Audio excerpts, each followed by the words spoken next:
Citra Kirana bahagia ceritakan perkembangan baby Athar yang menginjak usia 9 bulan.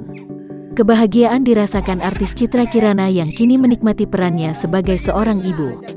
Buah hatinya dengan Rezky Aditya, Kene Ataraska Aditya menginjak usia 9 bulan.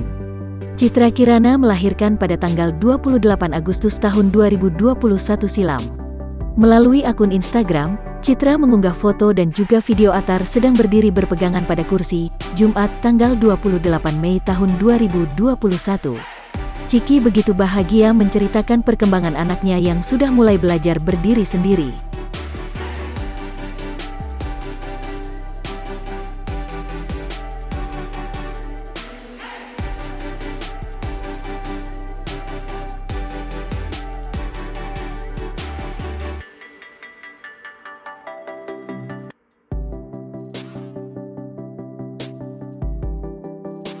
Menuju ke 9 bulan kemarin Athar udah mulai bisa berdiri sendiri nih. Walaupun kadang masih suka jatuh-jatuh, tapi usaha Athar keren banget nak, Mama salut. Semoga Athar tumbuh menjadi anak yang sehat, pintar dan bermanfaat ya sayang. Amin.